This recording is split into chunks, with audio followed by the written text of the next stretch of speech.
Hello everyone, welcome to our study channel examyatra.com। In this session हम modern history के topic Indian national movement को cover कर रहे हैं और आज हम कवर करेंगे royal Indian Navy mutiny. Start करते हैं। Royal Indian Navy mutiny 1946। Last session में हमने कवर किया था इंडियन नेशनल आर्मी मूवमेंट और उसी के इंस्पिरेशन से ये royal Indian Navy mutiny India के अंदर होती है। तो ये एक आर्मी या जो सेना है इसकी म्यूटिनी है, उसके द्वारा विद्रोह किया गया जो हिस्ट्री में फर्स्ट टाइम हुआ है अगेंस्ट द ब्रिटिश। बिकॉज अब तक जो ब्रिटिश लोगों की मेन पावर होती है वो ब्रिटिश आर्मी होती है, चाहे वो ब्रिटिश नेवी कह दो या ब्रिटिश आर्मी कह दो। बेसिकली जो आर्मी वाला पोर्शन है, जो मिलिट्री फोर्सेज है इनकी, वो इनकी सबसे लॉयल फोर्सेज है। दैट्स वाई इसके दम पे इन्होंने होल ऑफ द कंट्री जो इंडिया है उसको कॉन्कर किया।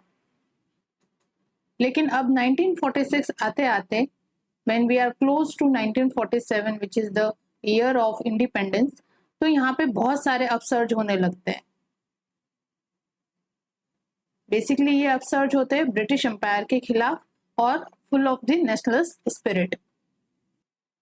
तो इसका बैकग्राउंड ये रहता है कि एक तो इंडियन नेशनल आर्मी और वेरियस जो नेशनलिस्ट स्ट्रगल चल रहे थे for the independence of India, उनसे भी इंस्पायर थे। जो इंडियन सोल्जर्स थे उनके अगेंस्ट जो ब्रिटिश लोगों का एटीट्यूड था वो भी यहाँ पे रिस्पॉन्सिबल होता है। तो ये एक ग्रेट नेशनलिस्ट स्ट्रगल था, Indian royal Indian Navy mutiny या RIN म्यूटिनी कह सकते हैं इसको। तो रॉयल इंडियन नेवी म्यूटिनी जो है एक ग्रेट नेशनलिस्ट स्ट्रगल है इन 1946। द नेवल म्यूटिनी इन बॉम्बे और ऑन 18 से 23 फरवरी ऑफ 1946 के अंदर ये होती है। तो बेसिकली ये स्टार्ट होती है 18 फरवरी और 23 ऑफ फरवरी तक आते आते ये कंप्लीट जो सप्रेस है उसका हो जाता है। या वी कैन से ये मतलब जो इसके जिन्होंने ये म्यूटिनी की थी, जिन रैंकिंग्स ने ये म्यूटिनी की थी, वो यहाँ पे सरेंडर कर देते हैं। ठीक है, इसमें वेरियस नेशनलिस्ट लीडर का भी रोल होता है इनको सरेंडर करवाने में, और ब्रिटिश जो ऑफिशियल्स है वो भी यहाँ पे अपना रोल प्ले करता है टू सप्रेस दिस म्यूटिनी।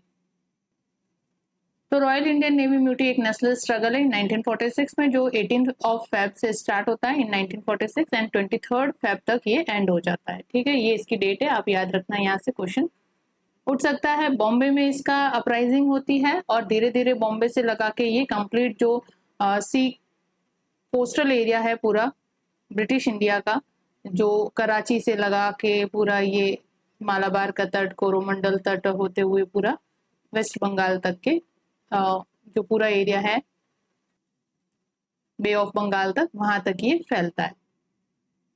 तो बेसिकली हम कहें कि रंगून तक या बर्मा तक इसकी पहुंच होती है। ब्रिटिश इंडिया वो था, तो यहाँ से कराची वगैरह से लगा के रंगून तक इसकी पहुंच होती है। तो इसका बैकग्राउंड क्या रहता है कि वॉर टाइम जब स्टार्ट होता है, वर्ल्ड वॉर सेकेंड स्टार्ट होता है, तो एक्चुअली मैन पावर की नीड होती है, सोल्जर्स चाहिए होते हैं वहां पे जो वॉर फ्रंट है वहां पे लड़ने के लिए। तो अब जो पहले क्या होता था कि आर्मी के अंदर ब्रिटिश लोग जो मार्शल रेसेस होती थी, ये हमने डिस्कस कर चुके हैं ना, martial race and non martial races. तो बेसिकली जो साउथ इंडियंस थे उनको नॉन मार्शल कैटेगरी में रखा जाता है, और मार्शल रेस जो नॉर्थ इंडिया के अंदर जो सिख गुरखा वगैरह है ये मार्शल रेसेस के अंदर आती है। बेसिकली मार्शल रेसेस और नॉन मार्शल का कॉन्सेप्ट ये है कि जिन्होंने ब्रिटिश लोगों को हेल्प किया टू कॉन्कर इंडिया या उनके उस समय फ्रेंड रहे, वो इनके मार्शल रेस कैटेगरी में आ जाते हैं, या फिर वो जिनसे ब्रिटिश इंस्पायर हुए उनकी वॉर टैक्टिक्स वगैरह देखे तो उनको मार्शल रेस के अंदर कंसिडर किया गया। तो और बेसिकली जो साउथ इंडियंस हैं, हम थ्रू आउट अगर हिस्ट्री पढ़े तो उनके अंदर साउथ इंडियंस का इनके ब्रिटिश लोगों का साथ ना तो इनका कोई अलाइनमेंट था, ना ही उनके साथ कोई ऐसा कॉर्पोरेशन उनका रहा, ना ही उनके साथ कभी उनकी फाइट हुई। बेसिकली जो पूरा ये पॉलिटिकल सिचुएशन होती है, अपहीवल्स होते हैं, ये नॉर्थ इंडिया तक ज्यादा होते हैं। नॉर्थ इंडिया में कॉन्कर करना ये सब ज्यादा होता है, बंगाल को यहाँ पे कॉन्कर किया जाता है, फिर दिल्ली की तरफ मूव किया जाता है। तो नॉर्थ इंडिया का जो पार्ट है वो ज्यादा पॉलिटिकल अपहीवल्स देखता है। तो वॉर टाइम के समय जब सोल्जर्स की नीड ज्यादा थी, तो यहाँ पे जो नॉन मार्शल रेस के लोग थे उनको भी आर्मी में यहाँ पे भर्ती करना शुरू कर दिया, ठीक है। So thus how expansion of the Royal Indian Navy had brought in men from all parts of the country. सभी देश के सभी हिस्सों से लोगों को यहाँ पे नेवी के अंदर भर्ती किया जा रहा था। चाहे पहले मार्शल रेस के बेसिस पे किया जाता था, अब चाहे वो नॉन मार्शल रेस का ही है, बस मैन पावर चाहिए, इस वजह से वहाँ पे इनको नेवी के अंदर रिक्रूट किया जा रहा था। देन ये जो नॉन मार्शल रेसेस थे, ये जो पॉलिटिकली थोड़े से अनडेवलप्ड थे, और इनके साथ फिर यहाँ पे रेशियल डिस्क्रिमिनेशन होने लगा, ठीक है। रेशियल मार्सेस के साथ फिर भी ब्रिटिश सोल्जर्स थे, वो इतना रेशियल फैक्टर तो तब भी था, लेकिन इतना नहीं था जितना कि नॉन मार्शल के साथ ये करते थे। तो बेसिकली कंप्लीट जो इंडियन सोल्जर्स थे, यहाँ पे मार्शल नॉन मार्शल छोड़ दो, कंप्लीट इंडियन सोल्जर्स के साथ यहाँ पे रेशियल डिस्क्रिमिनेशन होता था बाय ब्रिटिश सोल्जर्स। और यहाँ पे जो आर्मी के अंदर अगर कंडीशन भी देखें हम, तो जो इंडियन सोल्जर्स थे, उनकी जो वर्किंग कंडीशन थी वो बहुत ज़्यादा डिग्रेडेड पोजीशन की होती थी। उनको ज़्यादा आवर्स के लिए काम कराया जाता था, लेकिन उतना उनको पेमेंट भी नहीं किया जाता था। लेकिन इसके काउंटर पार्ट जो इनके ब्रिटिश सोल्जर्स होते थे, उनको अच्छी खासी सैलरी भी प्रोवाइड की जाती थी, और उनकी जो वर्क कंडीशन या वर्क प्लेस कंडीशन जो थी वो भी बेटर थी देन दी इंडियन सोल्जर्स। अगर इंडियन सैलरी के नाम पे 6 रुपीज लेता है, तो British was get that time 16 rupees, ठीक है। तो इस तरह से इतना ज्यादा इनके साथ डिस्क्रिमिनेशन होता था। तो racial discrimination was main factor in this Royal Indian Navy mutiny. और इसी के साथ ही जब वर्ल्ड वॉर सेकेंड चलता है और इनको वॉर फ्रंट पे ले जाया जाता है सोल्जर्स को, तो ये सोल्जर्स जो है वेरियस नेशंस जो थे या वर्ल्ड के लोगों के साथ कांटेक्ट में आते हैं, और ज़्यादा इनका पॉलिटिकल माइंड का पॉलिटिकल डेवलपमेंट होता है कि इन्होंने देखा किस तरह से जर्मनी जो है इन अलाइज पावर के खिलाफ अपने आप को कॉलोनाइज होने से या अपने जो रिसोर्सेज के एक्सप्लॉयटेशन को रोकने के लिए लड़ रहा है ना, ये सारी स्पिरिट इन्होंने वहां पे जाके देखी। तो इनका कांटेक्ट वर्ल्ड के पॉलिटिकल सिचुएशन के साथ आया, और इनका ज्यादा और पॉलिटिकल माइंडसेट डेवलप हुआ, एक तरह से अवेकनिंग आई।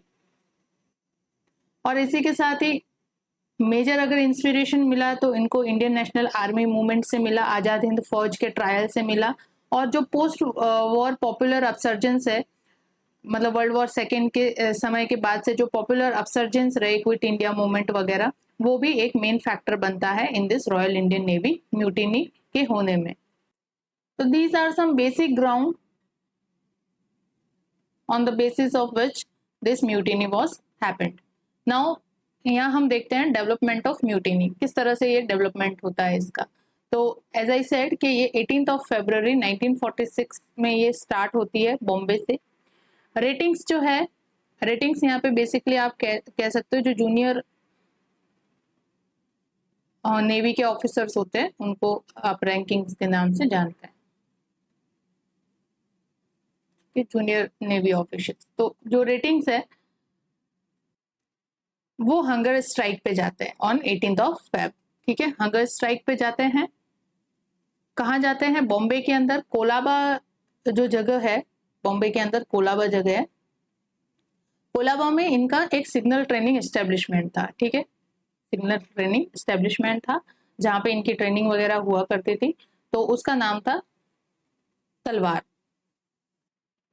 और इस ट्रेनिंग सेंटर तलवार से जो कोलाबा में स्थित है मुंबई में, ये लोग हंगर स्ट्राइक पे जाते हैं because of the bad food condition and racist discrimination या racist insult we can say. तो ये दो मेन फैक्टर रहते हैं इसके स्टार्टिंग होने के लिए। एक तो बैड फूड कंडीशन, या वी कैन से कि जो वर्किंग प्लेस कंडीशन है वो बहुत ज़्यादा डिग्रेडेड पोजीशन की होती है for basic particularly for Indian soldiers, and racial discrimination इनके साथ होता है बाय ब्रिटिश सोल्जर्स। तो racial discrimination and bad food condition, this all sparked the royal Indian Navy mutiny. तो 18 फरवरी को हंगर स्ट्राइक करते हैं, पीसफुली डेमोन्स्ट्रेट करते हैं अपने ग्रीवेंसेस को लेके, और नेक्स्ट डे जो है ये स्ट्राइक स्प्रेड हो जाती है to castle and fort barrack जो वहाँ पे बने हुए होते हैं, ठीक है। कोलाबा के अंदर कैसल बने होते हैं और फोर्ट बैरक बने होते हैं, जो बेसिकली स्टोरेज वगैरह का जो पूरा वहाँ पे मिलिट्री सेटअप होता है वो होता है ऑन शोर ऑफ द बॉम्बे।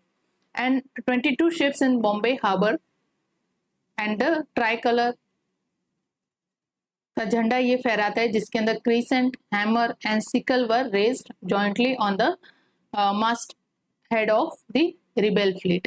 तो ये लोग क्या करते हैं, जितने भी जो ब्रिटिश ऑफिशियल्स की नेवल शिप होती है, ऑलमोस्ट ऑल 22 शिप्स, उनको ये ऑक्यूपाई कर लेते हैं और फिर वहां पे ब्रिटिश आर्मी का जो झंडा होता है उसको तो डाउन कर देते हैं और अपना जो ये कम्युनिस्ट पार्टी का जो साइन होते हैं जिसके अंदर क्रीसेंट, हैमर और सिकल बना हुआ होता है और ट्राई कलर के साथ उसको रेज करते हैं। तो ये इस तरह से म्यूटिनी जो है और ज्यादा बड़ा फॉर्म ले लेती है। ठीक है, और इस म्यूटिनी को ऑर्गेनाइज करने के लिए एक नेवल सेंट्रल स्ट्राइक कमेटी बनाई जाती है। इसकी गाइडलाइन और इसके डायरेक्शन के अंदर ही ये नेवल म्यूटिनी जो है रन करती है, जिसके हेड होते हैं MS खान। और इन्हीं के साथ एक नाम और याद रखना, BC दत्त, वो भी यहाँ पे इस कमेटी के मेंबर होते हैं। तो MS खान के नेतृत्व के अंदर नेवल सेंट्रल स्ट्राइक कमेटी बनाई जाती है और इस कमेटी ने फिर अपनी डिमांड्स जो है, जो भी इनके ग्रीवेंसेस है, उनको फॉर्मुलेट किया और इसके साथ ही जो कंबाइंड इशू है for the better food and equal pay for white and Indian sailors etc. was incorporated in this formulated draft।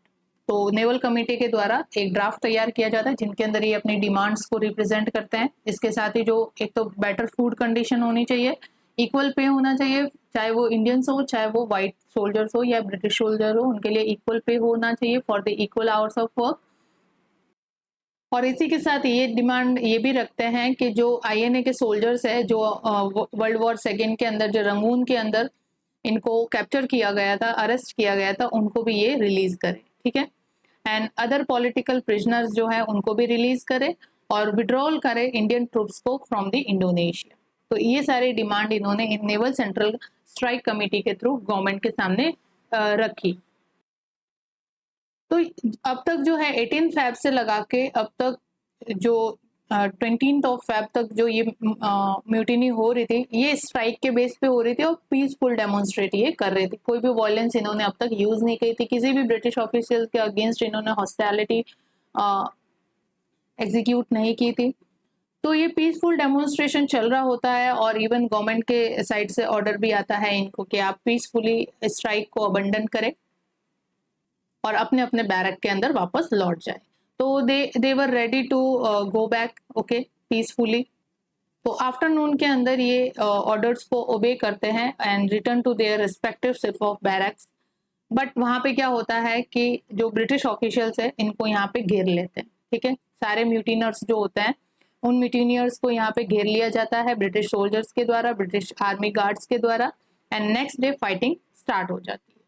जब ये पीसफुली डेमोन्स्ट्रेट कर रहे थे और जब इनको ऑर्डर हुआ कि हम आपकी बात को सुनेंगे या जो भी है, मतलब नेवी की तरफ से जो भी इनको रिस्पॉन्स आया, उसके बाद ये अपने अपने बैरक में जो ऑर्डर इनको दिया गया था कि आप स्ट्राइक को अबंडन करें और अपने अपने बैरक के अंदर रेस्पेक्टिव शिप्स ऑफ बैरक के अंदर लौट जाए।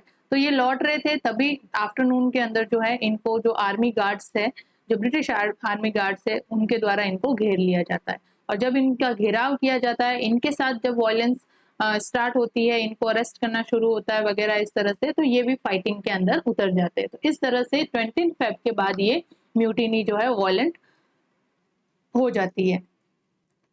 तो ये जो कैसल बैराक है जो कोलाबा के अंदर जो इनका पूरा ये बॉम्बे के अंदर जो इनका पूरा बना हुआ है सेटअप, इनको ये सॉरी वहां पे जब ये इस इंसर्कलमेंट को तोड़ने की कोशिश करते हैं, मतलब जो आर्मी गार्ड ने इनको इंसर्कल सराउंडेड कर दिया था, घेर लिया था इनको, तो उनको तोड़ने को जब ये ट्राई करते हैं तो वहां से जो ब्रिटिश एडमिरल है गॉडफ्रे, वो बॉम्बर्स के अंदर सवार हो जाता है, मतलब बॉम्बर्स एयरक्राफ्ट को लेता है और थ्रेटन करता है to destroy the navy whole. जितना भी म्यूटिनियर्स की ये नेवी थी, इसको डिस्ट्रॉय करने के थ्रेट करता है। तो बॉम्बे के अंदर ये नेवी की म्यूटिनी जो है इस तरह से थोड़ी सी वायलेंट हो जाती है।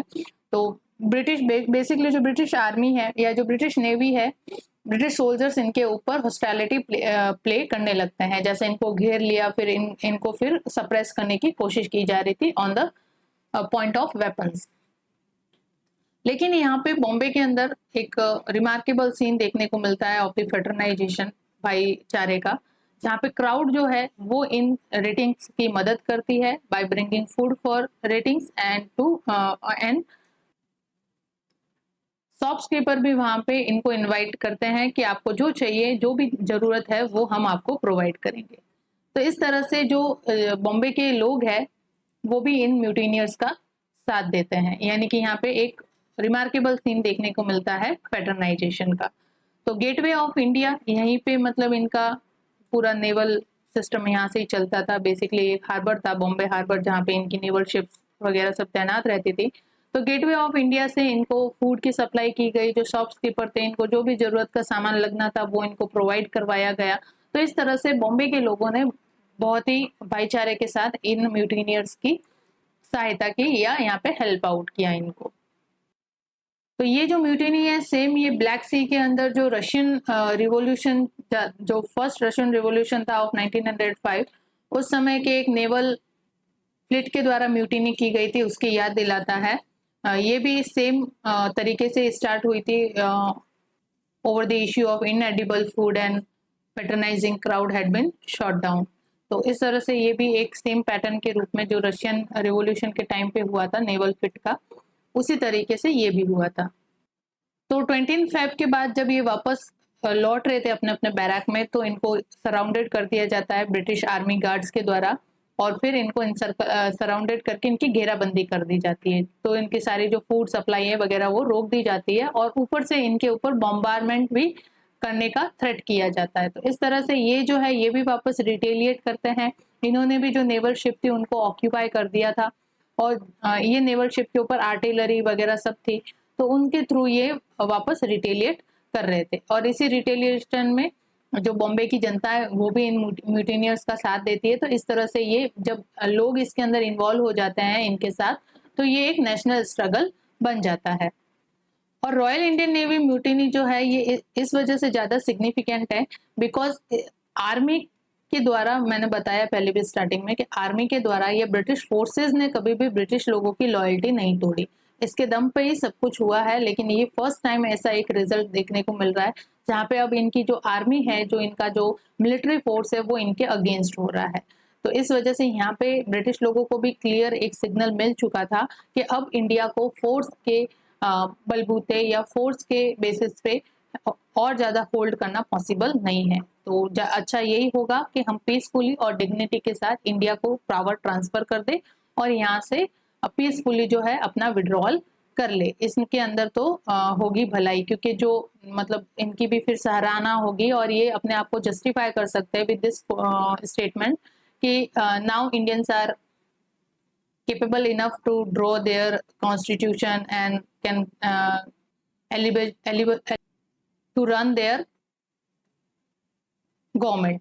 तो हम अब पावर ट्रांसफर करके यहाँ से जा रहे थे, जो हमारा एम था वो सक्सेसफुल हो गया कि हम इंडिया में आए थे इंडियंस को सिविलाइज करने। तो अब Indians are eligible to run their own country, तो हम अब पावर ट्रांसफर करके जा रहे हैं। तो इससे इनकी बेइज्जती भी नहीं होगी कि इंडियंस ने इनको मार मार के भगाया। तो जब इनकी बॉम्बे के अंदर इनको आर्मी गार्ड्स के द्वारा घेर लिया गया, तब ये म्यूटिनी जो है by 22 of Feb this strike had spread to naval bases all over the country from Karachi to Bay of Bengal. ठीक है, ये पूरा जो कोस्टल एरिया है यहाँ तक ये जो स्ट्राइक है, म्यूटिनी है, ये फैल जाती है। तो ऑलमोस्ट 78 शिप्स जो है वो इन रेटिंग्स के द्वारा ऑक्यूपाई कर लिए जाते हैं और 20,000 ratings were involved in this strike. तो इस तरह से ये जो 22 फरवरी तक ये पूरी म्यूटिनी जो है पूरे कोस्टल एरिया तक या पूरी जो नेवी की एक पूरी रेजिमेंट थी उनके अंदर ये फैल जाती है। तो एज आई सेड कि ये म्यूटिनी खाली इंडियन नेवी तक ही सीमित नहीं रही, ये यहाँ पे लोगों तक भी स्प्रेड हो गई थी। इवन लोग जो पब्लिक है वो भी यहाँ पे पार्टिसिपेट करती है। तो कराची से लगा के जो कोस्टल एरिया था पूरा वहां तक ये फैलती है इंडिया के। तो कराची हार्बर या कराची बंदरगाह के अगर ऊपर देखो या कराची शहर की अगर बात करें, तो वहां पे भी लोगों ने यहाँ पे पार्टिसिपेट किया। तो कराची के अंदर 22 ऑफ फरवरी या फिर आफ्टर द 20 फरवरी को देखे तो हिंदुस्तान यहाँ पे मतलब हिंदुस्तान और जो इंडियन लोग हैं उनके लिए कहा गया, ये सरेंडर करते हैं that morning only after the gun battle. ठीक है, वहां पे भी ब्रिटिश आर्मी और जो इंडियन लीडर्स है उनके बीच में गन बैटल होता है और फाइनली लोगों जो इंडियंस है वो इंडियन साइड जो है वो सरेंडर करती है। यहाँ पे हिंदू और मुस्लिम जो स्टूडेंट थे they participated in this mutiny, they supported the mutineers and workers also demonstrated their support through violent clashes with police and army. ठीक है, तो इस तरह से public and navy both were involved in this mutiny. तो public का support आ रहा था म्यूटिनियर्स को and mutineers along with the public they were fighting against the British police and army. Then Bombay के अंदर भी देखें तो लोगों का यहाँ पे two sharply different attitude towards this dramatic development become evident कि जो 22 फरवरी है तो जो इंडियन लीडर्स है, जो इंडियन पॉलिटिकल ग्रुप्स है, इनका भी डिफरेंट डिफरेंट एटीट्यूड इस म्यूटिनियर्स के सपोर्ट में नजर आता है।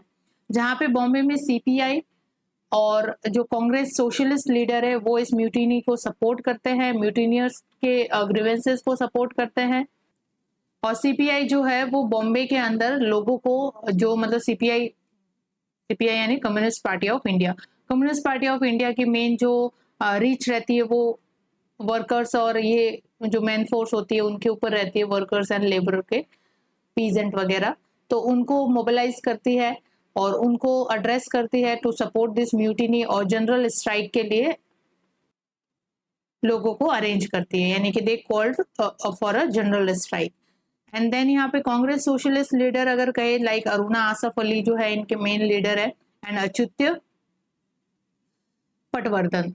तो अच्युत पटवर्धन और अरुणा आसफ अली जो है वो भी इन म्यूटिनियर्स के सपोर्ट में आते हैं and thus how two party या two Indian political groups were supported this mutiny, Royal Indian mutiny. तो यहाँ पे CPI Communist Party of India and Congress Socialist leader party जो है जिनके रिप्रेजेंटेटिव अरुणा आसफ अली एंड अच्युत पटवर्धन जो है वो म्यूटिनियर्स के सपोर्ट में होते हैं। तो यहाँ पे question can be ask in any exam कि रॉयल इंडियन म्यूटिनी के सपोर्ट में कौन से पॉलिटिकल ग्रुप थे, तो ये दो पॉलिटिकल ग्रुप जो थे वो इनके सपोर्ट में थे। अब यहाँ पे दूसरे political leaders and political groups की बात करें, जैसे इंडियन नेशनल कांग्रेस का इनके रिगार्डिंग क्या रहता है एटीट्यूड, है ना, गांधी जी का क्या एटीट्यूड, जवाहरलाल नेहरू, सरदार वल्लभ भाई पटेल और मोहम्मद अली जिन्ना या मुस्लिम लीग ने किस तरह से इसको अप्रोच किया। तो अब आप जितना भी हमने 1940 के बाद का जो पीरियड देखा है, अगस्त ऑफर के बाद का जो पीरियड देखा और जिस तरह से मुस्लिम लीग को सेपरेट स्टेट चाहिए था और उनको ये पता है कि ब्रिटिश लोगों का साथ देके ही ये जो गोल है वो अचीव किया जा सकता है, तो any condition they will support the British. ठीक है, तो चाहे वो इंडिया के नेशनलिस्ट स्ट्रगल की बात हो तो भी वो किसको ही सपोर्ट करेंगे, ब्रिटिश के वॉर एफर्ट या जो ब्रिटिश एफर्ट है उनको सपोर्ट करने वाले हैं यहाँ पे। तो मुस्लिम लीग का तो आपको यहाँ पे सपोर्ट इनडायरेक्टली समझ में आ गया होगा कि वो किन के साइड रहे। ऑब्वियसली मुस्लिम लीग ने यहाँ पे कंडेम किया और लोगों को या जो म्यूटिनियर्स थे, जो रैंकिंग्स थी उनको यहाँ पे सरेंडर करने के लिए कहा गया इनके द्वारा। मुस्लिम लीग के जो लीडर्स थे उन्होंने सैनिकों को सरेंडर के लिए मनाना शुरू किया। तो basically they want to help British in this mutiny time. तो इंडियन नेशनल कांग्रेस ने भी यहाँ पे इन म्यूटिनियर्स को सपोर्ट नहीं किया, basically because Indian National Congress में यहाँ पे गांधी जी का दबदबा था और गांधी जी ने इसको सपोर्ट नहीं किया because Gandhi ji was on the path of non violence. तो अगर ये म्यूटिनी को यहाँ पे सपोर्ट करते तो वो वायलेंस को सपोर्ट करते और ये गांधी जी नहीं चाहते थे कि गांधी जी की तरफ से ऐसा कोई मास को मैसेज पहुंचे कि वो वायलेंस को यहाँ पे सपोर्ट कर रहे हैं। बिकॉज ये म्यूटिनी जब स्टार्ट हुई थी तो एक हंगर स्ट्राइक से स्टार्ट हुई थी, वो तो गांधी जी सपोर्ट कर सकते थे, लेकिन व्हेन यहाँ पे क्लैशेस होने शुरू हो गए between the Indian soldiers and British soldiers तो ये वायलेंस का रूप ले लेती है। तो वायलेंस को गांधी जी यहाँ पे किसी भी रूप में सपोर्ट नहीं करते। गांधी जी ने फिर यहाँ पे सोल्जर्स को ये आश्वासन देते हुए उनको सरेंडर करवाया कि आपके ग्रीवेंसेस को रिड्रेसल करवाया जाएगा, हम पे यकीन रखो। तो इस तरह से गांधी जी के समझाने पे और सरदार वल्लभ भाई और अदर इंडियन नेशनल कांग्रेस के जो लीडर्स थे उनके समझाने पे ये जो इंडियन नेवी के सोल्जर्स थे, रैंकिंग्स थी, इन्होंने सरेंडर किया था। इन दिस होप कि उनकी जो डिमांड है या उनके जो ग्रीवेंसेस है उनका रिड्रेसल करवाया जाएगा इंडियन नेशनल कांग्रेस के मीडिएशन से। और इस तरह से इंडियन नेशनल कांग्रेस ने भी म्यूटिनियर्स को सपोर्ट नहीं किया, गांधी जी ने भी उनको सपोर्ट नहीं किया। दो गांधी जी उनके साथ सिंपैथी रखते थे बिकॉज ये एक नेशनल स्ट्रगल का पार्ट था। जैसे क्विट इंडिया मूवमेंट में गांधी जी ने कहा था करो और मरो, लेकिन वो ओपनली वायलेंस को सपोर्ट नहीं कर रहे थे। करो और मरो का उनका कुछ अलग ही अब मीनिंग है। वो ये कहते थे कि अब किसी भी कीमत पे हमें ब्रिटिश गवर्नमेंट को इस नॉन वायलेंस का सहारा लेते हुए इस हद तक प्रेशराइज करना है कि वो मजबूर हो जाए हमें पावर ट्रांसफर के लिए। तो करो और मरो का उनका जो नारा था वो उनके जो प्रिंसिपल्स थे उनके बेस पे था। लेकिन यहाँ पे ये थोड़ी सी वायलेंस थी, इस वजह से उन्होंने म्यूटिनियर्स को सपोर्ट नहीं किया। But though he have sympathy towards the mutineers because यहाँ पे गांधी जी ने इसलिए सपोर्ट नहीं किया था कि उनको पता ये था, अंदाजा था कि मतलब ये जो अब हमारा नेशनल स्ट्रगल इस हद तक पहुंच चुका है कि अब ब्रिटिश गवर्नमेंट मजबूर हो रही है पावर ट्रांसफर करने के लिए। और इन केस इन बिटवीन ऐसा कुछ सिनेरियो हो जाता है जो वायलेंस क्रिएट करता है या मतलब देश के जो जो मास है ये उसको डिस्टर्ब कर देता है या वो कंट्रोल से बाहर हो जाएगी, तो ये जो अब काम बनते बनते हो रहा है वो शायद बिगड़ सकता है। यानी जो अभी अचीवमेंट हम जो फ्रीडम का ये गोल है इसको अचीव करने के बस थोड़ा सा ही पास है, लेकिन अगर ऐसा कोई बीच में इवेंट हो जाता है जो इस चीज को पूरे सिस्टम को डिस्टर्ब कर दे, तो हो सकता है ब्रिटिश लोगों का वापस मन बदल जाए और वो पावर ट्रांसफर में और ज्यादा डिले करे। तो इस वजह से गांधी जी जो है एक कंट्रोल्ड मास मूवमेंट को कैरी ऑन करना चाहते थे, कंट्रोल सिस्टम को या कंट्रोल एजिटेशन को परफॉर्म करना चाहते थे। तो इस वजह से उन्होंने इस तरह की किसी एक्टिविटीज को सपोर्ट नहीं किया। तो यहाँ पे एटीट्यूड देख रहे हैं हम कि किन किन लीडर्स का, किन पॉलिटिकल ग्रुप्स का इन म्यूटिनियर्स के रिगार्डिंग क्या एटीट्यूड रहा। तो Congress socialist party and CPI जो है उन्होंने सपोर्ट किया, जबकि इंडियन नेशनल कांग्रेस के जो लीडर है उन्होंने यहाँ पे कंडेम किया। इवन सरदार वल्लभ भाई पटेल जो है वो यहाँ पे एडवाइस देते हैं लोगों को, जैसे बॉम्बे वगैरह के लोग थे उनको और बिजनेसमैन को ये कहते हैं कि आप अपने नॉर्मल बिजनेस को रन करो और दैनिक जो दिनचर्या है आपकी, जो डे टू डे आपका वर्क है उसको कैरी ऑन रखो। किसी भी तरह के इस तरह के जो डिस्टरबेंस है उनके अंदर पार्टिसिपेट करने की जरूरत नहीं है। और एस के पाटिल जैसे लोग और चुंद्रीगढ़ जो थे, जो head of the provincial Congress थे, प्रोविंशियल कांग्रेस के जो हेड थे, उन्होंने यहाँ पे वॉलंटियर भी सप्लाई किए to British government to help the restore the order in the provinces like Bombay and all. तो इन्होंने वॉलंटियर भी दिए कि ये वॉलंटियर की हेल्प से एरिया के अंदर ऑर्डर को वापस रिस्टोर किया जाए। तो इस तरह से सरदार वल्लभ भाई पटेल और एस के पाटिल और जो चुंद्रीगढ़ है उनका ये एटीट्यूड यहाँ पे रहता है। इवन सरदार वल्लभ भाई पटेल ने वंस जो है वो जिन्ना के साथ मिलके भी म्यूटिनियर्स को यहाँ पे समझाने की कोशिश की कि वो सरेंडर कर दे in front of the British government.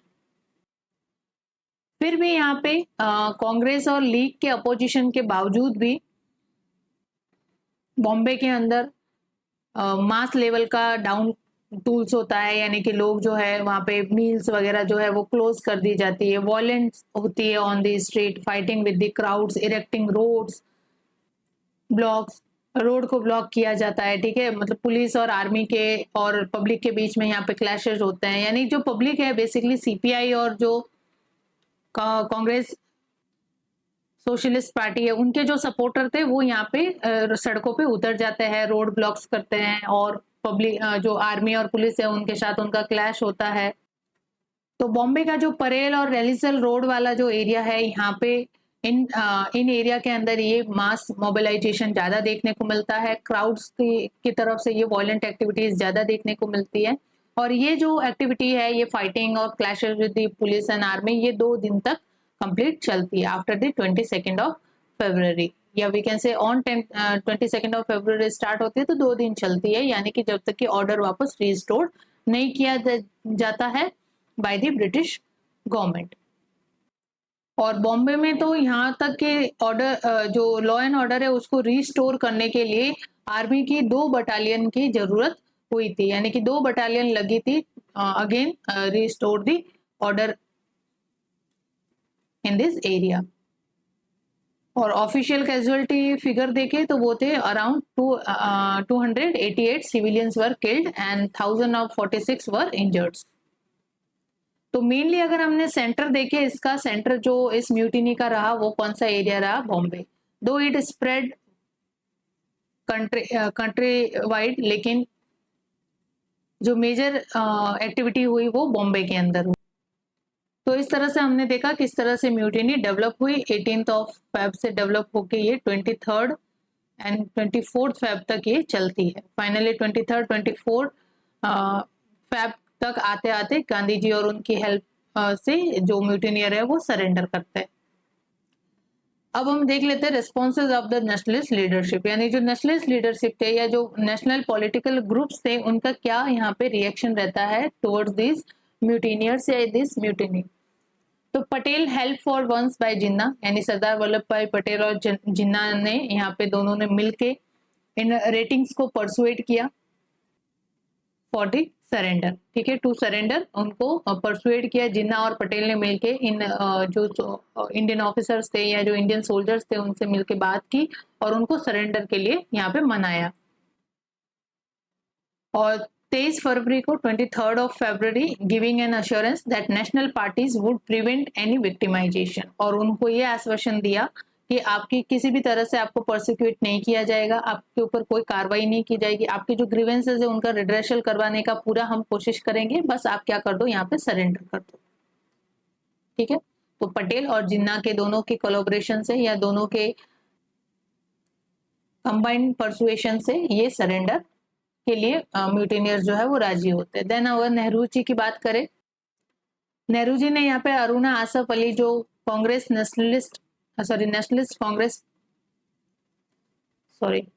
Congress socialist party की जो रिप्रेजेंटेटिव थे उनके इनविटेशन पे नेहरू जी जो है उनका इनविटेशन स्वीकार करते हैं, यानी बेसिकली जो इस म्यूटिनी है उसको सपोर्ट करने का सोचते हैं। लेकिन अगेन यहाँ पे नेहरू जी के ऊपर गांधी जी का थोड़ा इन्फ्लुएंस ज्यादा रहता है, तो वो बाद में क्या है कि इस म्यूटिनी को कर्बिंग करने की जो नेसेसिटी है या जो इस म्यूटिनी को बिल्कुल बेसिकली सरेंडर करवाने के लिए ये एफर्ट करने लगते हैं। इनिशियली ये भी इस म्यूटिनी को सपोर्ट करना चाहते हैं, लेकिन गांधी जी के एटीट्यूड की वजह से या गांधी जी का जो एटीट्यूड था म्यूटिनियर्स को लेके, उनके चलते नेहरू जी वापस जो है वो इस म्यूटिनी को सप्रेस करने के अंदर लग जाते हैं।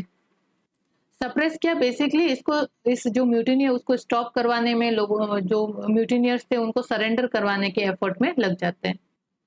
कि जैसे मैंने कहा गांधी जी यहाँ पे कोई भी ऐसी वायलेंस वाली जो आउटबर्स्ट है वो नहीं चाहते थे, वो कंट्रोल मैनर में इस freedom of achievement of the freedom है वो चाहते थे। तो इस वजह से नेहरू जी ने गांधी जी का साथ देते हुए म्यूटिनियर्स को परसुएट किया to surrender. Then Gandhi ji का अगर यहाँ पे रिएक्शन देखे तो वो भी सेम एज हॉस्टाइल था एज वाज द पटेल, कि पटेल ने भी जिस तरह से उनको सरेंडर करने के लिए कहा वैसे गांधी जी ने भी उनको कहा कि अगर तुम्हें इतनी ही ज्यादा ग्रीवेंसेस है तो आप पीसफुली रेजिग्नेशन दे दो। ठीक है, ये बेटर तरीका होता है एजिटेशन शो करने का, कि एक आर्मी की पूरी यूनिट ही अगर रेजिग्नेशन देती तो ऑब्वियसली मैन पावर ब्रिटिश के पास क्या हो जाती, कम हो जाती, और इस वॉर टाइम के अंदर तो उनको और चाहिए थी मैन पावर, तो और ज्यादा प्रेशर में आ जाता है। प्रेशर क्रिएट करने का कोई वॉलेंट मीन तो होता नहीं है। आप प्रेशर क्रिएट कर सकते थे इस पीसफुल एजिटेशन के थ्रू, या कि आप जो पीसफुली रेजिग्नेशन दे देते तो ऑब्वियसली गवर्नमेंट जो है वो प्रेशराइज होकर आपकी ग्रीवेंसेस को रिड्रेसल कर देती। ग्रीवेंसेस क्या थी, bad food condition, bad working condition, और यहाँ पे जो रेशियल डिस्क्रिमिनेशन होता था तो उसके अगेंस्ट गवर्नमेंट जो है वो एक्शन ले लेती अगर आप पीसफुली मास रेजिग्नेशन देते तो गांधी जी ने उनको ये सलाह देते हुए इस जो पूरी रेटिंग है यानी जो इंडियन सोल्जर्स है उनको कंडेम किया। उनको इस वजह से कंडेम किया कि आप किस तरह का एग्जाम्पल जो है, किस तरह का बैड और अनबिकमिंग एग्जाम्पल जो है वो इंडिया के लिए सेट कर रहे हो, कि इंडियन जो आर्मी है वो किस तरह के इनडिसिप्लिन आर्मी है और अपने जो मास्टर है उसके प्रति लॉयल नहीं है। ठीक है, तो इस तरह का आप जो आर्मी देशभक्त कहलाती है और जो आर्मी मतलब अपने ऑर्डर को फॉलो करने से कभी मना नहीं करती है, लेकिन आप इस तरह से अपने मास्टर के अगेंस्ट अगर म्यूटिनी करते हो, रिवोल्ट करते हो, तो ये किस तरह का एग्जाम्पल सेट कर रहे हो? फिर आगे कौन किस पे भरोसा करेगा? आर्मी वाली जो स्ट्रक्चर है, आर्मी का स्ट्रक्चर, उस पर कभी कोई विश्वास कर भी नहीं सकता। तो इस वजह से आप एक बैड और अनबिकमिंग एग्जाम्पल जो है वो इंडिया के लिए सेट कर रहे हो। इस वजह से गांधी जी ने यहाँ पे उनको उनकी निंदा भी की, उनको कंडेम भी किया, ठीक है। और उनको ये एडवाइस दी कि अगर आपको इतनी ज्यादा ग्रीवेंसेस थे तो आप पीसफुली रेजिग्नेशन दे देते फ्रॉम जॉब। और उन्होंने एक इंटरेस्टिंग स्टेटमेंट भी यहाँ पे दिया कि that combination of Hindu and Muslim and others, मतलब इंडियन सोल्जर्स के अंदर जो इस रेटिंग्स है, इस रेटिंग्स के अंदर खाली हिंदू और मुस्लिम भी नहीं थे, अदर भी थे, जैसे सिख वगैरह सब थे। तो इंडियन जितने सोल्जर्स थे, इन सब ने यहाँ पे म्यूटिनी की थी। तो इंडियन सोल्जर्स के अंदर नॉट ओनली, अगर आप इनकी स्ट्राइक कमेटी देखें, है ना, जो इस इंडियन नेवी के थ्रू बनी, तो ये strike committee, naval strike committee के अंदर भी आप देखो तो MS खान जो थे उसके हेड थे।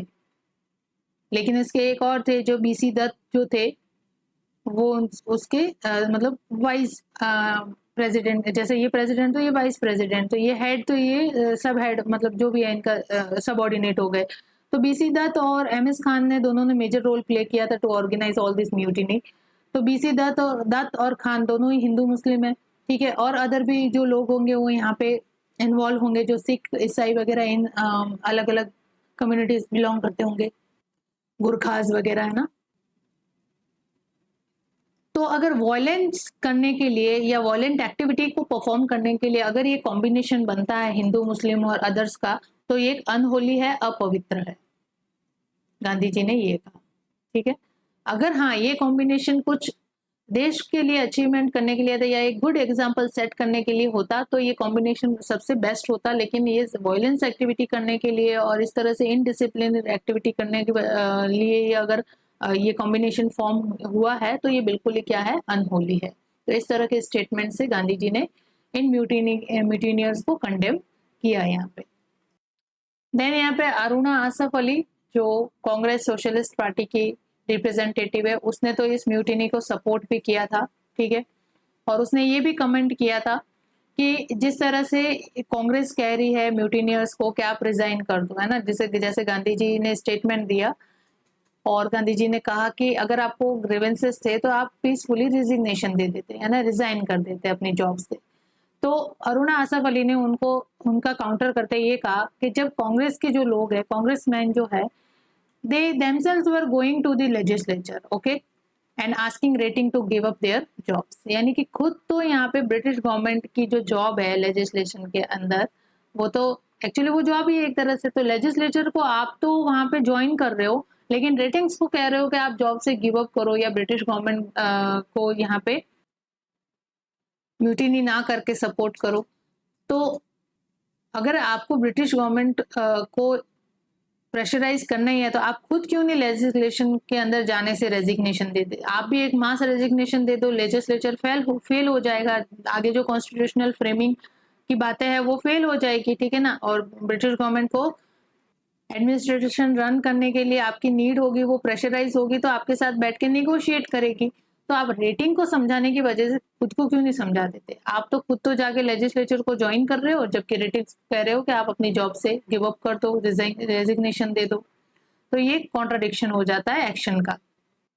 और उन्होंने ये भी कहा कि हिंदू और मुस्लिम को बैरिकेड के लेवल पे, मतलब बैरिकेड यानी कि जो दंगे वगैरह होते हैं, जो ब्रिटिश गवर्नमेंट के खिलाफ वायलेंस एक्टिविटी करनी होती है, तो बैरिकेड के ऊपर तो इन हिंदू और मुस्लिम को इजीली यूनाइट किया जा सकता है, लेकिन कॉन्स्टिट्यूशनल फ्रंट पे हिंदू और मुस्लिम कभी भी एक कर पाना इनको बहुत ही ज्यादा चैलेंजिंग जॉब होता है। तो हम देखते हैं कि कॉन्स्टिट्यूशनल फ्रंट पे यानी न्यू कॉन्स्टिट्यूशन फ्रेम करने के लिए मुस्लिम लीग जो है वो कभी भी कांग्रेस की डिमांड्स का सपोर्ट नहीं करती है, कांग्रेस के प्रोविजन का सपोर्ट नहीं करती है, और कांग्रेस जो है वो मुस्लिम लीग के जो डिमांड्स है उनको सपोर्ट नहीं करती है। तो कॉन्स्टिट्यूशनल फ्रंट पे बोथ वर डिवाइडेड, है ना, डीपली डिवाइडेड। लेकिन बैरिकेड्स वगैरह अगर आप देखो तो इसमें जैसे आप म्यूटिनी देखो और म्यूटिनी के अंदर लोगों का सपोर्ट देखो, तो चाहे वो हिंदू स्टूडेंट हो, मुस्लिम स्टूडेंट है, both were participated in this mutiny and supported this mutiny. तो यहाँ पे बैरिकेड पे तो उनको यूनाइट करना इजी है, लेकिन कॉन्स्टिट्यूशनल फ्रंट पे बिल्कुल इनको यूनाइट नहीं किया जा सकता, ठीक है। और वेवेल ने जो उस समय वॉइस रॉय थे इंडिया के लिए, उन्होंने भी एक प्राइवेट में कमेंट किया ऑन 3 मई 1946 38 मई ऑफ 1946 में कि we must at all cost avoid becoming embroiled with both Hindu and Muslim at once. उन्होंने ये कहा कि ये जो हिंदू मुस्लिम का जो आपस में जो ये कॉन्फ्लिक्ट है, इसके अंदर बहुत ज़्यादा इन्वॉल्व होने से अपने आप को एट एनी कॉस्ट जो है वो बचाना चाहिए, ठीक है। अदरवाइज अगर आप इसके अंदर घुसे तो आपकी भी दुर्गति होनी तय है, ठीक है। ये जो मैटर है इन दोनों को अपने आपसी समझौते, आपसे निगोशिएशन और जो म्यूचुअल टॉक्स है उनके दम पे ही रिजॉल्व करने दो। आपको इसके अंदर इंटरवीन करने की जरूरत नहीं है। अगर आप जितना ज़्यादा इन्वॉल्व करोगे अपने आप को हिंदू और मुस्लिम के इस सिचुएशन में, तो आपको ही यहाँ पे सेटबैक देखने को मिलेगा। ये वेवेल ने स्टेटमेंट दी थी। तो बेसिकली अरुणा आसफ अली ने और जो कांग्रेस सोशलिस्ट पार्टी और सीपीआई है उनके लीडर्स ने इस म्यूटिनी को सपोर्ट किया, लेकिन इंडियन नेशनल कांग्रेस और मुस्लिम लीग जो है वो इस म्यूटिनी को अपोज करते हैं। नाउ तो 23 फरवरी तक आते आते कंप्लीट जो म्यूटिनियर्स थे उन्होंने सरेंडर कर दिया था यहाँ पे, और इस तरह से ये म्यूटिनी 23 फरवरी 1946 में एंड हो जाती है, ठीक है। तो इसने इम्पैक्ट डाला इंडियन इंडिपेंडेंस पे भी, वो भी देख लेते क्या क्या इम्पैक्ट रहा। तो फर्स्ट यहाँ पे इरोजन होता है ऑफ द ब्रिटिश अथॉरिटी का। कैसे होता है कि जो ये म्यूटिनी है it demonstrated the declining authority of British in India. और ये जो म्यूटिनी थी ये कोई आइसोलेटेड रिबेलियन नहीं था, लेकिन ये क्या था, ये पार्ट था, एक वी कैन से एक ब्रॉडर ट्रेंड का of unrest in Indian arm forces, जो कि ब्रिटिश आर्मी की मेन बैकबोन हुआ करती थी। इसी के दम पे ही सारा ये इंडिया को कॉन्कर किया गया था। लेकिन अब ये आर्म फोर्सेस के अंदर ये अनरेस्ट देखने को मिल रहा है, तो ये कोई आइसोलेटेड रिबेलियन नहीं है, ये एक ब्रॉडर ट्रेंड का पार्ट है, broader trend of unrest in Indian मतलब स्पिरिट। और ये जो म्यूटिनी है ये रिवील करती है कि दैट की military and traditional loyal to the British के लिए जो ये मिलिट्री है वो अब ज़्यादा दिन तक इसको अपने कंट्रोल में नहीं रख सकते। यानी वी कैन से कि ये जो मिलिट्री है वो अब जो शुरू से ही ट्रेडिशनली जो लॉयल रही है ब्रिटिश गवर्नमेंट के, वो अब इस कॉलोनियल रूल को सपोर्ट नहीं कर रही है। तो इस तरह से इरोजन होता है ब्रिटिश अथॉरिटी का। और here we can clearly see के ब्रिटिश अथॉरिटी का कंट्रोल जो है वो लूज हो रहा है फ्रॉम इट्स आर्म फोर्सेज या फिर मिलिट्री जो इनकी बैकबोन हुआ करती थी। देन यहाँ पे signal of wide spread discontent. तो वाइड स्प्रेड कंटेंट हमने देखा कि किस तरह से जो सिविलियंस थे उन्होंने, जैसे वर्कर, स्टूडेंट है ना, कॉमन सिटीजन्स जो थे उन्होंने पार्टिसिपेट किया इस म्यूटिनी के अंदर, और मतलब इस बेसिकली म्यूटिनियर्स को सपोर्ट करके इस म्यूटिनी का एक पार्ट बने। तो इस वजह से ये एक वाइड स्प्रेड कंटेंट डिसकंटेंट का भी सिग्नल होता है ब्रिटिश गवर्नमेंट के लिए। इसमें नॉट ओनली एक आर्म फोर्सेस की बटालियन है वो रिबेल कर रही है या जो आर्म फोर्सेस है वो रिबेल कर रहे हैं, बल्कि इसके अंदर सिविलियंस है वो भी पार्टिसिपेट कर रहे हैं। तो जैसे हमने देखा कि सिटीज लाइक बॉम्बे, कलकत्ता, कराची, मद्रास, तो मैंने बोला जितने भी कोस्टल वाली जो एरिया थे जहाँ जहाँ इनके मिलिट्री बेस थे वो सारे ही इम्पैक्टेड होते हैं, वो सारी सिटीज इम्पैक्टेड होती है फ्रॉम दिस म्यूटिनी। ये स्प्रेड होती है ना इतना कोस्टल लाइन के ऊपर। तो बॉम्बे, कलकत्ता, कराची, मद्रास जैसी सिटीज है वहाँ पे ये जो एंटी कॉलोनियल सेंटिमेंट्स की जो नेशनल वाइड वेव है वो देखने को मिलती है। तो इस तरह से वाइड स्प्रेड जो डिसकंटेंट है वो देखने को मिलता है। देन यहाँ पे pressure on British decision making. अब डिसीजन मेकिंग यहाँ पे क्या प्रेशर किस तरह से बिल्ट होता है ब्रिटिशर्स के ऊपर, कि ये जो म्यूटिनी है इसने अनडिस्कवर्ड किया ब्रिटिश लोगों के इंडिया के ऊपर कंट्रोल को, कि अब जो है after the world war second के एरा में जहाँ पे इकोनॉमिक एग्जॉशन इतना हो चुका है ब्रिटेन का, तो उनको भी ये रियलाइज हो गया है कि अब कि इंडिया को मेंटेन करने की अब जो कॉस्ट है और जो इंडिया को कंट्रोल करने की कॉस्ट है वो बहुत ज़्यादा हाई होने वाली है, और ये हाई जो कॉस्ट है अब इसको बियर नहीं किया जा सकता after the post world war second era और इतना ज़्यादा इकोनॉमिक एग्जॉशन फेस करने के बाद। तो इस वजह से उनको ये रियलाइज होता है and they accelerated the British decision to transfer the power. This mutiny made the Britisher to realise कि अब हमें पावर को जो है इंडियंस हैंड के अंदर ट्रांसफर कर देना चाहिए। तो इस तरह से इस म्यूटिनी ने ब्रिटिश डिसीजन मेकिंग के ऊपर भी प्रेशर क्रिएट किया कि जो इनकी बैकबोन हुआ करते थे दैट इज आर्म फोर्सेस, है ना, आर्म फोर्सेस इनकी बैकबोन हुआ करती थी और वही इनके साथ अब म्यूटिनी कर रही है, उनके साथ रिवोल्ट कर रही है। तो अब जो कंट्रोल है वो लूज होता जा रहा है और अगर इसको और ज्यादा सप्रेस भी किया जाए तो उसके अंदर वापस फाइनेंस लगने वाला है, तो वो ज्यादा कॉस्टली होगा। तो अब इंडिया के ऊपर कंट्रोल की जो कॉस्ट है वो बढ़ती जा रही है और अब ब्रिटेन के लिए इतना पॉसिबल नहीं है इस जो इकोनॉमिक एग्जॉशन है उसको फेस करना या इस कॉस्ट को बियर करना। ठीक है, तो इस तरह से इस म्यूटिनी ने किस तरह से इम्पैक्ट दिया है ऑन इंडियन इंडिपेंडेंस। तो इस म्यूटिनी की वजह से जो ट्रांसफर ऑफ पावर की प्रोसेस जो है वो एक्सेलरेट होती है।